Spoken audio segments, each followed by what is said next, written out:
Welcome back, JAGs. Today on JAG TV, we've got lots of information about all kinds of testing and some updates from athletics. This is JAG TV.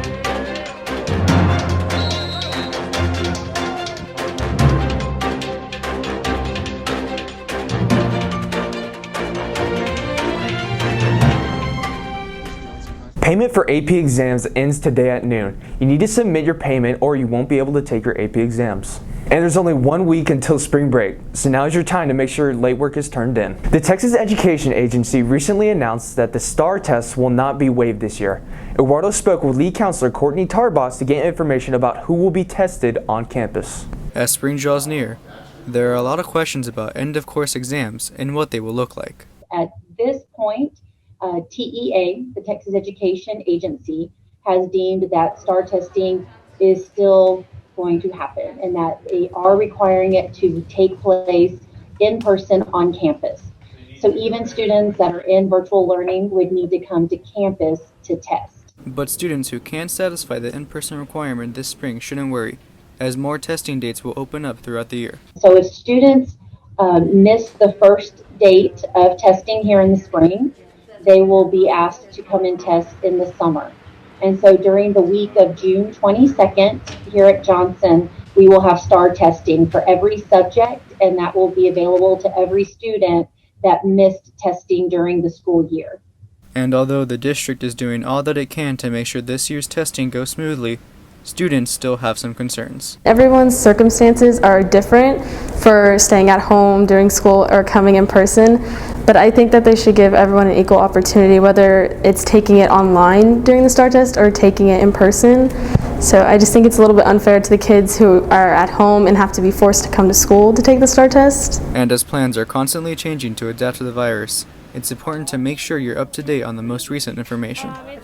I would just, encourage students and parents as we start sending information that they just be sure they're checking their emails and their communication from the campus about STAR testing and working with their counselor, because we want to be sure all of our students stay on track for graduation and meeting that requirement of taking their STAR test. For JAG TV, I'm Eduardo Meza. The campus also installed a new system that's going to make it more accessible for athletes to be on camera. The huddle camera is a camera that we place up on the ceiling, or on the roof, on the wall up high, so we can see the whole court. And what it will do is we'll be able to film practices, games, stream games if we need be. So that way it's just another tool for our coaches to use to evaluate practices and players. The campus is now offering Saturday Academy for students who need both academic and attendance support. Javi has the details. At this time, there's still a large amount of students who either need attendance credits or are failing one or more classes, or both. Course recovery is something we put in place at the end of the semester. And so students, if they have failed a course, have the opportunity to finish more work so that they can regain the credit that they lost. Facing these issues, NEISD has implemented policies meant to support students' efforts. Some of the changes are the way, again, teachers can decide instead of just 60 to 69, you can offer it from 50 to 50, 59 to 60 to 69, and it's also teacher discretion. Another change is it used to be just the 4 core, so your English, science, social studies, and math, but now any teacher, any course, so like music or art, could also offer credit recovery. New this year, the campus has created a Saturday Academy meant to help students earn their credits. So what we wanted to do is, because kids feel pretty overwhelmed. If you fail one class, you might be able to finish it out on your own. You usually have a 3-week window. And one of the things we're able to do this year is to extend it through March 5th. So that gives you 9 weeks to finish. But we added in that the Saturday Credit Academy, so that students would actually have access to teachers in those content areas so that they could try to work just directly on that work they needed to recover, not feel overwhelmed with the classwork they already had, and have the chance to have someone help them if they got stuck on some of the concepts. If this is something you think you need, you can reach out to your administrator or the counseling office. The next Saturday Academy is on February 27th in the library, and there will be one more on March 6th. For JAG TV, this is Javier Juarez. You can add AP testing to the growing list of things that are changing. Talia can tell you more. As AP exam season approaches, it's important to keep up with this year's updates. We have a lot of changes on the technology side of AP testing. One of them is that you'll have to download a certain app that you'll use if you're doing online testing. Also, we are in the process of finding out if we are going to be doing cameras this year in order to scan your ID or not.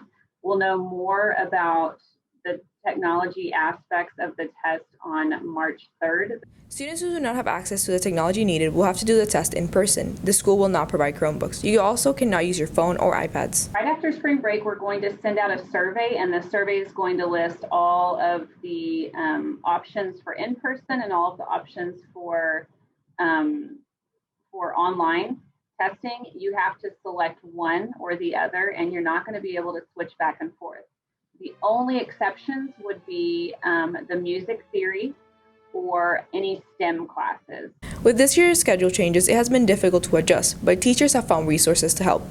This year with AP classes, I feel like it's a little bit more rushed. So all the teachers help us, like giving us more resources like AP Classroom or like Khan Academy and just stuff like that to help us move along. Along with changes in how classes have been administered, there's also a new way to pay for AP exams, which were due by the end of February after an extension. So to pay online, you would just go to Skyward. There is the little logo on the top left, I believe. It's the little picture of the world, and then you click on it, and it shows AP payment options. I also went ahead and posted directions like in the Google Classroom, and I believe I sent them out an email. So if they need any help with that, they can just reach out to me through email, probably would be best. NEISD will offer Administration 1 and 2 for testing, but not Administration 3 as it is listed on the College Board website. For JAG TV, this is Talia Pimienta. Contests are now being offered at the library once again. In March is Shakespeare month, and so there will be a book display on Shakespeare, and then also we're doing a contest. It's called Who Said It? Was it Tupac or Shakespeare? So there will be quotes up here by both Shakespeare and Tupac, and you just fill out a recording sheet of who you think said the quote, and then we will grade those and then put all of the correct entries into a prize drawing for that one too. This semester, the campus has welcomed 3 exchange students from Europe. Angie visited with these students to hear more about their experience so far. Many view exchange programs as an opportunity to travel, indulge in cultures, and experience different landscapes. And it was one of these programs that brought these 3 students to Johnson. I'm from Italy. I'm from a small town near Venice. So I'm Carolina, and I'm an exchange student from Italy. I'm Lillian Deunert. I'm in the 10th grade, and I'm from Germany. I decided to do this experience because I really need to improve my English, because we study it at school, but I think it's not enough. It's a life experience. You meet a lot of people, you make new friends, you're in contact with a new culture. It's also interesting to make comparisons between here and their respective homes across the Atlantic. I know that you don't have pizza with French fries as a topping. And it's a really famous pizza in Italy. It's very big, like very, very big. My city in Germany wasn't so big. Like in Germany, we were 35,000 people like living in my city. And so here is like a lot bigger. Your weather, because in Italy, we don't have a warm weather like this. But I really like it here because you have so many options to do. You have so many restaurants. We don't have so many restaurants like at the side of the city. I've also been surprised by your shops, supermarkets like FEB, because we don't have big supermarkets like that. So yeah. And we don't have the pharmacies inside supermarkets, which is a normal thing for you. Something that it's like really annoys me is that you have complete different, like we have gram, you have pounds, we have meters, you have miles, and then the times is different. Like we have 24 hours and you just have 12 hours. I really like anatomy class because I would like to be a doctor. And in Italy, we don't have like anatomy class, we just have science. What I really like about the school system here is that you can choose the subjects you're like interested in and you really like. So in Germany, we have to do everything. We can choose between the subjects. You don't go at school on a Saturday and you you have a lot of time to spend it with your friends during the lunch time, because in Italy schools finish before the lunch, so you come back home. So Traveling to San Antonio and learning about a different country also leads to a lot of new experiences. But I try also the pineapple pizza, and we don't have pineapple pizza in Italy. We think that if you eat pineapple pizza, you're not a real Italian. But I ate it and I like it. I like it so too. I'm not real Italian. I would like to go to see the games, like basketball games or football, but it is already finished. And but I know that it's impossible for the COVID. So Yeah. I went last week on Friday because I talked to some American students and they really recommend Chick-fil-A, like the fast food restaurant store kind of. So I went there with friends and I tried the Chick-fil-A sauce, which was really good. Yeah, I really liked it. Either way, exchange programs allow students a chance to learn about different aspects of life and make new friends. Well, I think that all the students and all the teachers are really kind with me. And also some students in the old ways helped me to find Your way. to find classes. Yeah, because I got lost like 2 times the first day. For JAG TV, this has been Angie Vasquez. And finally, wrestling kicked off their season this week with inter-squad duels. In wrestling, we have to keep the mats clean for a lot of reasons. And this year, is no different.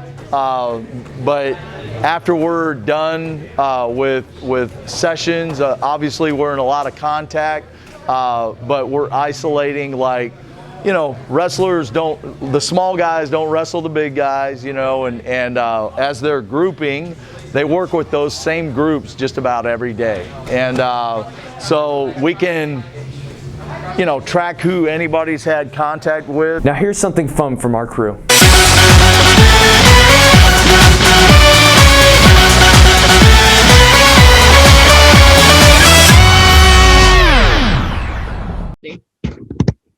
What is your talent? I do art. I just finished this. Nice. Looks very nice. How long did it take you? About an hour and a half. Yeah. What's your talent? I can snap my fingers. Like I can. All right. What's your talent? My talent is duck calling. I heard you play the guitar. Can you show me a little something? I guess.